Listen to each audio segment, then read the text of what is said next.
के अवसर पर इस एग्जीबिशन में उपस्थित हमारे नगर पंचायत भोपालपट्टनम के नगर पंचायत अध्यक्ष महोदय,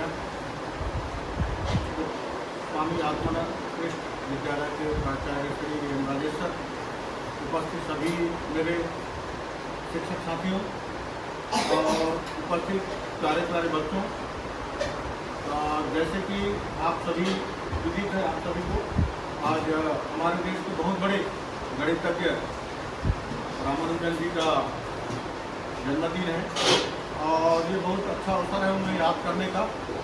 बाकी समय तो किसी के पास फुर्सत नहीं है मोबाइल वगैरह से, कम से कम जन्मदिन का एक बहाना मिल जाता है कि हम उनको याद करते हैं, है ना।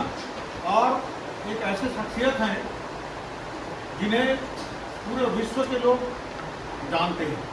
गणित के क्षेत्र में इनका योगदान को भारत तो क्या पूरा दुनिया भी नहीं बुला सकता। तो हमें बहुत ज़्यादा इनसे प्रेरित होकर के वर्तमान में लोगों को मैथ्स जो है सबसे कठिन सब्जेक्ट लगता है ना।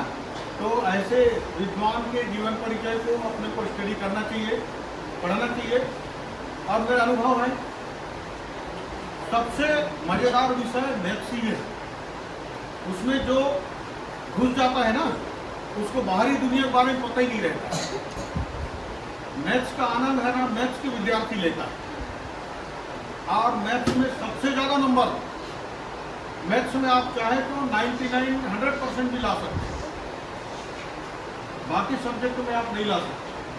समझ में आए ना। तो मैथ्स में एक बार आप उस फार्मूले के अनुसार मैथ्स के लिए याद करने की जरूरत नहीं है ना। उसको मेरा अनुभव है कि जिसको सबसे ज़्यादा मैथ्स बनाना है, सबसे ज़्यादा गणित सीखना है, तो उसको हमेशा मैथ्स करते रहना पड़ेगा। आप 4 दिन अगर छोड़ दिए ना तो 5वां दिन आपको परेशान करेगा। गणित का एक मैं अपना सूत्र देखा, अगर मैं 2 दिन उसको छोड़ देता हूँ ना तो वो मेरे को फिर डराना चालू कर देता है।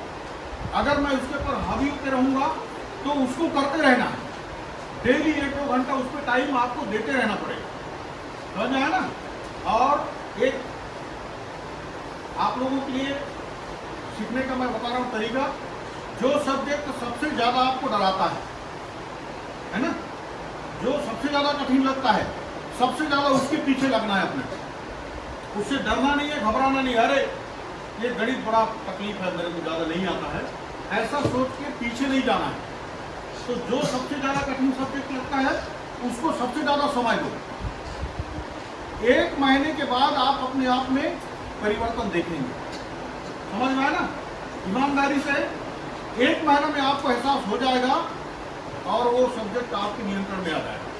ठीक है, करके देखिए प्रैक्टिकली। तो कोई भी विषय हो, जो भी विषय आपको लगता है कि मेरे लिए टफ है, उसके पीछे आपको ज़्यादा से ज़्यादा टाइम देना है। बाकी सभी विषय किसी को कोई कठिन लगता है, किसी को कोई सरल लगता है, पर जो विषय आपको ज़्यादा कठिन लगा उसको थोड़ा ज़्यादा समय देंगे ना तो वो भी आपका कंट्रोल में हो जाएगा। ठीक है।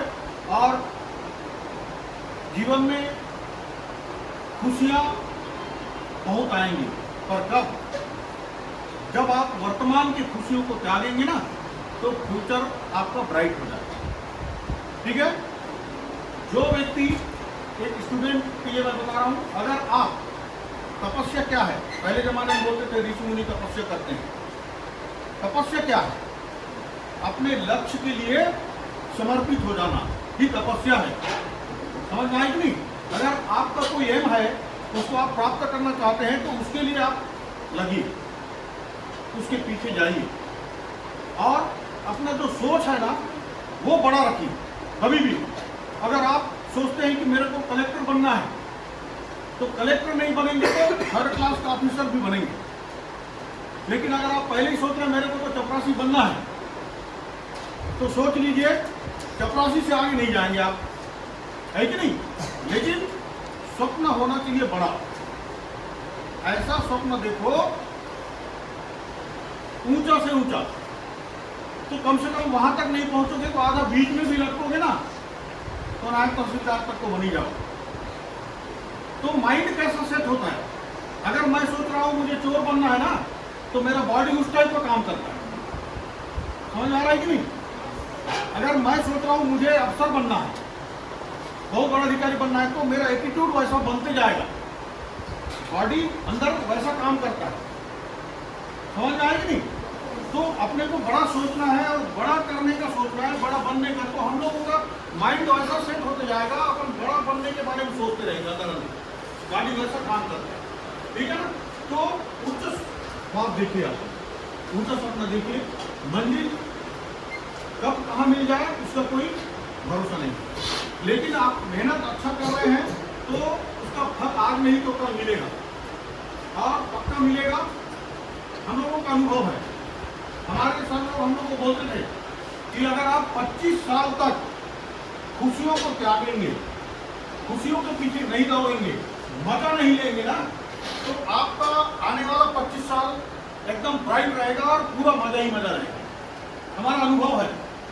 लेकिन अगर आपने इस शुरू का 25 साल को बर्बाद किया, उसका आगे का 50 साल बर्बाद है।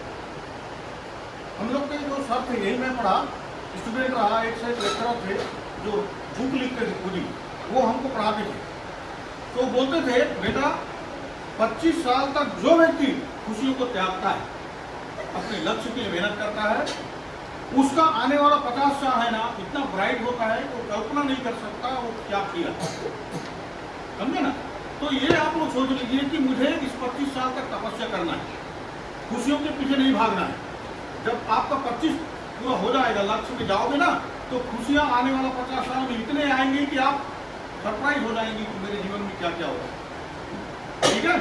तो इसीलिए खुशियों के पीछे अभी मत भागिए, मोबाइल छोड़िए, अन्य मजे की चीजों को छोड़िए, मेला मड़ाई दुनियादारी छोड़ दीजिए, मेहनत कीजिए। और ये समय दोबारा नहीं आता है ना?